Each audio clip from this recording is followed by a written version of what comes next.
لوگ کہتے ہیں ڈالر لے کے ٹھکانہ دیا تھا، تو آپ بھی تو ڈالر لے کے ہی ہمیں بھگا رہے ہو وہاں سے. اور ہم نے کتنے افغانی یہاں پہ جو ہمارے بھائی ہیں، کیا ڈالر لے کے ہم نے ان کو یہاں ٹھکانہ دیا ہے؟ کس نے ڈالر لیے بھائی؟ آج بھی گھوم رہے ہیں اور ہمیں خوشی ہے. زیرو سے کروڑ پتی بن گئے، ان کی جائیدادیں ہیں، پراپرٹیاں ہیں 100 دفعہ. ہمیں خوشی ہوتی ہے اس سے.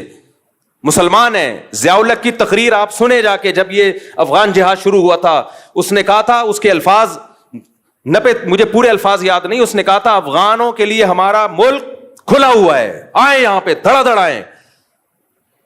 آپ نے اس سارے احسانات کو 2 منٹ میں دھجیاں اڑا دی کہ تم نے تو ڈالر کے لیے کیا تھا. تو ہمیں کوئی بھی نہیں رکھے گا. اور معلومات جب تک آتھینٹک معلومات نہ ہو نا، تبصرہ مت کیا کرو.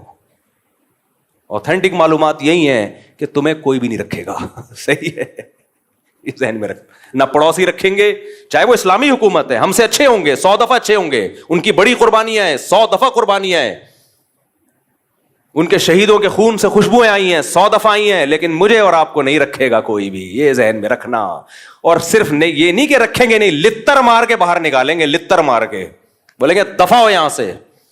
عزت سے بھی نہیں نکالیں گے، لتر مار مار کے نکالیں گے. ویسے ہی ملاقات کے سلسلے میں چلے گئے تو ٹھیک ہے، رہنے کے لیے گئے لتر مار کے نکالیں گے. لتر مار کے. یقین نہیں آتا، جاؤ، چلے جاؤ. سمجھتے ہو؟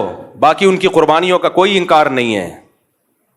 جو اسلام نافذ کیا اس کا کوئی انکار نہیں ہے، 100 دفعہ. اور سب ہمارے بھائی ہیں بھائی، کسی سے نفرت پھیلانا مقصد نہیں ہے. جتنے پڑوسی ملک ہیں ہم ہم تو انڈیا سے دوستی کے قائل ہیں، جو خالصتاً کافر ملک ہے. بس صرف اتنی نالج دینا مقصد ہے کہ تمہیں کوئی رکھے گا نہیں. سمجھ رہے ہو؟ اور صرف نکالیں گے نہیں، لتر مار کے نکالیں گے. اس پہ لوگ اعتراض کر رہے ہیں میرے بیانات پہ. میں تو جو گراؤنڈ ریئلٹی وہ بیان کر رہا ہوں. باقی تو ہم تو دوستی کے قائل ہیں بھائی.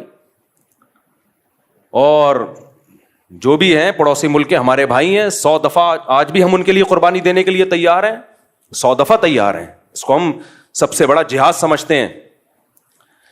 لیکن میں یہ بتا رہا ہوں کہ بس جو ظرف آپ کا ہے وہ ساری دنیا کے سب لوگوں کا نہیں. اس لیے اپنے ملک کی حفاظت کرو. آج ہم کسی کو پناہ بھی اس لیے دے رہے ہیں، دے بھی اس لیے رہے ہیں کہ ہمارے پاس ایک کنٹری ہے. نہیں ہوا ختم. جب بات کو میں سمیٹ کے ختم کرتا ہوں تو اللہ 2 طرح سے مدد کرتا ہے انسانوں کی.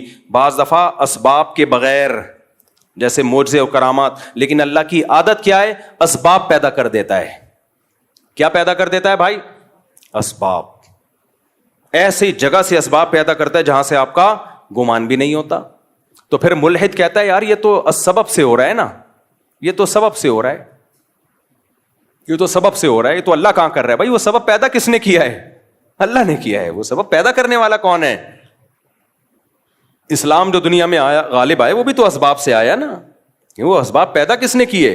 اللہ نے کیا. ایسی جگہ سے اللہ اسباب پیدا کرتے ہیں جہاں سے آپ کا گمان بھی نہیں ہوتا. اور بعض دفعہ اسباب فیل کون کرتا ہے؟ اللہ. آپ سمجھتے ہو بہت دولت آ گئی، بہت کچھ ہو گیا، آپ اللہ کو بھلا دیتے ہو. اللہ آپ سے دولت چھین لیتا ہے. چھینتا کیسے ہے؟ سبب پیدا کر دیتا. کوئی ایسی بیماری لگا دی، ساری دولت اس بیماری میں خرچ، جائیدادیں تقسیم ہونا، جائیدادیں بکنا شروع. ایسے لوگ ہم نے دیکھے ہیں. ایک بیماری ہوئی، علاج میں زیرو ہو گئے بالکل. کروڑوں کروڑوں روپے جو انہوں نے کمائے تھے ختم، بھیک مانگنے پہ آ گئے. حضرت حکیم اختر صاحب رحمہ اللہ تعالیٰ ایک واقعہ بیان کیا کرتے تھے. ابھی بھی ان کا بیان انٹرنیٹ پہ پڑا ہوا ہے کہ گلشن اقبال میں ایک سیٹھ صاحب رہا کرتے تھے، ہر وقت مولویوں کی برائی، مولوی ایسے، مولوی ایسے. کچھ لوگوں کو پتہ نہیں، کوئی اللہ معاف فرمائے، کوئی بچپن میں کچھ الٹے سیدھے واقعات شاید ہو جاتے ہیں ان کے ساتھ کسی 2 نمبر مولوی کے، تو وہ ہر مولوی کو برا سمجھتے ہیں. بھائی ہر مولوی برا نہیں ہوتا یار.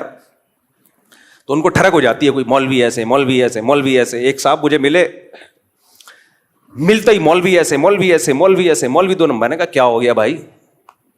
پھر انہیں واقعہ سنایا کہ بچپن میں جو ان کے ساتھ ہوا تھا، کوئی قاری صاحب تھے، کوئی غلط ہو گیا.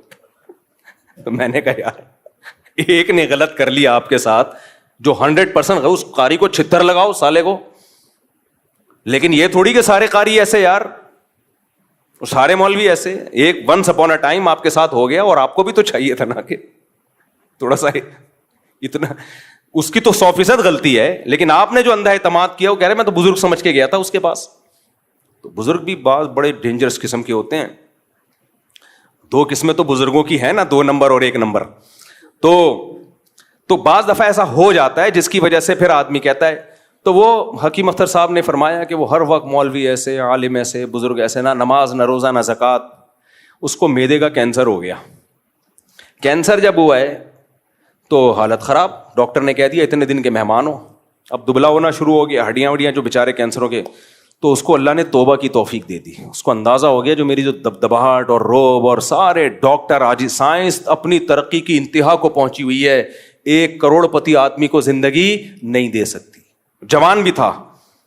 اس کو اندازہ ہو گیا بھائی یہ سب مادی اسباب کی 2 ٹکے کی حیثیت نہیں ہے, موت اپنی آنکھوں سے نظر آ رہی. حکیم اختر صاحب نے فرمایا کہ اس نے سارے علماء کو بلایا, سب سے معافیاں مانگی, بھائی مجھ سے غلطی ہوئی ہے, توبہ کی اور دنیا سے چلا گیا. یہ پرانے زمانے کے ملحد تھے, جب لتر پڑھتے تھے تو اللہ یاد آ جاتا تھا. آج کے ملحد اتنا ڈھیٹ ہے نا, صبح شام عذاب اپنی آنکھوں سے دیکھے, پسے ابو جہل کی طرح. کیا عبداللہ بن مسعود اس کی سینے پہ بیٹھے ہوئے ہیں گردن کاٹنے کے لیے؟ اس کو مان لینا چاہیے تھا نا, اسلام غالب آ گیا. دیکھو 313 کو اللہ نے 1000 پہ غالب کیا, لیکن وہ کیا کہتا ہے, نیچے سے گردن کاٹنا, مرنے کے بعد پتہ چلے کسی سردار کی گردن ہے. سمجھ رہے ہیں, مرنے کے بعد پتہ چلے. آج کے ملحد ایسے ہیں, ابو جہل جیسے.